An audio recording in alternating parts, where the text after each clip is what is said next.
మొట్టమొదటగా మా ఛానల్‌కి విచ్చేసిన మీకందరికీ ప్రభువు పరిశుద్ధ నామంలో వందనాలు తెలియజేసుకుంటున్నాను. మనము ఆదికాండం అధ్యాయాన్ని ధ్యానం చేసుకుంటున్నాం. మూడో అధ్యాయాన్ని 13వ వచనం వరకు ధ్యానం చేశాము. ఇప్పుడు 14వ వచనం నుంచి చూసుకుందాం. అందుకు దేవుడైన యెహోవా సర్పంతో, నీవు దీన్ని చేసినందున పశువులన్నిట్లోనూ భూజంతువులన్నిట్లోనూ నీవు శపించబడిన దానివై కడుపుతో ప్రాకుచు నీవు బ్రతుకు దినంలో నీవు మన్ను తిందువు. సర్పంతో అంటున్నాడు దేవుడు, సర్పం ఈ పని చేసినందున అసలు యాక్చువల్గా సర్పం ఏం చేసిందండి? సర్పం ఏం చేయలేదు కదా. నిజానికి సర్పంలోకి ప్రవేశించింది సాతానుగాడు. సర్పం ఏం తప్పు చేసింది? మరి సర్పాన్ని ఎందుకు శిక్షిస్తున్నారు ఇక్కడ? అంటే ఒక మనిషి చేసే తప్పు వల్ల ఎంతమందికి శిక్ష పడుతుందో ఒకసారి ఆలోచించండి. ఒకసారి ఇప్పుడు ఒక తండ్రికి కోపం వచ్చింది అనుకోండి, తండ్రికి కోపం వస్తే బిడ్డలను కొడతాడు, లేదంటే చుట్టుపక్కల ఉన్న వస్తువులు ఇసిరేస్తాడు. దానికి అర్థం ఏంటి? బిడ్డ కంటే కూడా వస్తువులు చిన్నవనే అర్థం. అంటే ఆ రకంగా కోపం అనమాట, తండ్రి యొక్క కోపం. అంతే తప్ప అట్లా అని చెప్పేసి దాని ఏదో నరకంలో వేసాడు అట్లా అని కాదు, కానీ కోపం ఎలా ఉంటుంది అనేది చూపిస్తున్నాడు అనమాట. కాబట్టి మనుషులు చేసే తప్పు వల్ల కేవలం మనుషులే కాదు, ప్రకృతికి కూడా నష్టం వాటిల్లుతుంది.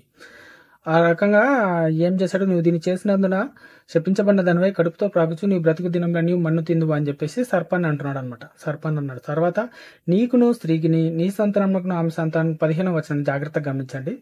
మరియు నీకును స్త్రీకిని నీ సంతానమునకును ఆమె సంతానమునకును వైరం కలగజేసేదను. అది నిన్ను తల మీద కొట్టును, నీవు దాన్ని మడమి మీద కొట్టుదు అని చెప్పాను. యాక్చువల్గా ఈ వచనం 15వ వచనం మాత్రము సర్పానికి సంబంధించింది కాదు. చాలా వరకు అంటే బైబిల్ బాగా తెలిసిన వాళ్ళకి అర్థమవుతుంది. కొత్తగా చదివే వాళ్ళకు ఇది కూడా సర్పాన్ని తిట్టారేమో అనుకుంటారు, కానీ ఇది సర్పానికి కాదు, ఇది సాతానికి అనమాట. రాబోయే క్రీస్తుని గురించిన మొట్టమొదటి ప్రవచనము ఇక్కడ మనకు ఆదికాండం 3వ అధ్యాయం 15వ వచనంలో కనబడుతుంది. చూడండి, క్రీస్తు గురించి ఇక్కడ ప్రత్యేకంగా నీ సంతానమునకును స్త్రీ సంతానమునకును ఆమె సంతానమునకు వైరం కలగజేస్తుంది. ఇది క్రీస్తుని గురించిన ప్రవచనం అనమాట. అది అనే దగ్గర ఫుట్ నోట్లో కింద ఆయన అని ఉంది చూడండి, ఆయన అని చూపించాడు అనమాట. అక్కడ ఏంది? యేసుక్రీస్తు గురించి అనమాట. ఆయన నేను తల మీద కొట్టును, సర్పాన్ని లేదంటే సాతాన్ను చంపేది నాశనం చేసేది కేవలం యేసుక్రీస్తు మాత్రమే అని ఇక్కడ చెప్తున్నాడు అనమాట. ఆయన నేను తల మీద కొడతాడు, సర్పాన్ని తల మీద కొడతాడని చెప్తున్నాడు. నీవు దాన్ని మడమి మీద కొట్టుతూ, సర్పము మన మడమి మీద కొడుతుందంట, ఆయన మడమి మీద కొడుతుందంట. అంటే దేవుని కోసం ఎవరైతే బతుకుతారో వాళ్ళ మడమి మీద కొడుతుంది అనమాట. అంటే పాము కాలు మీద కాటేస్తుంది కదా అని అనుకుంటున్నారు, కానీ అది కాదు ఇక్కడ వచనము. మడమి మీద కొట్టడం అంటే ఏంటంటే, మనిషి ఏ పనైనా చేయాలి అంటే అతను ముందు అడిగేయాలి. ముందు దేవుని పనికి చేయాలంటే, సపోజ్ ఒక సభ దగ్గరికి వెళ్ళి సువార్త ప్రకటించాలి, లేదంటే ఇంటింటికి వెళ్ళి సువార్త ప్రకటించాలి, లేదంటే ఇంకేదైనా పని చేయాలంటే ముందు కాలు ముందుకు పడాలన్నమాట. నువ్వు కాలు ముందుకు పడలేదు అనుకో, నీ దగ్గర ఎంత జ్ఞానం ఉన్నా ఏమున్నా కూడా నువ్వు ఏ పని చేయలేవు అనమాట. కాబట్టి అది ఏం చేస్తుంది అంటే, మనల్ని ఏం చేస్తుంది? కదలనీయకుండా చేస్తుంది అనమాట. కాళ్ళని కట్టేస్తే నువ్వు ఆటోమేటిక్గా ఉన్నా కూడా కదలలేవు కదా. ఆ రకంగా దాని యొక్క అర్థం అనమాట, అంతర్లీనంగా అర్థం. అది ఏమంటారు? రూపకాలంకారంలో చెప్పబడింది అనమాట. మనం దేవుని పని చేయనీయకుండా అది అడ్డుకుంటుంది అని దాని యొక్క అర్థం. ఆ తర్వాత ఏమంటున్నాడు? అప్పుడు స్త్రీకి ఇస్తున్నాడు శాపం. ఏమని? నీ ప్రయాసము నీ గర్భవేదనను మిక్కిలి హెచ్చించదును, వేదనతో పిల్లలను కందువు, నీ భర్తేడలు నీకు వాంఛ కలుగును, అతను నిన్ను ఏలునని చెప్పాను. ఇది స్త్రీకి ఇచ్చిన శాపం.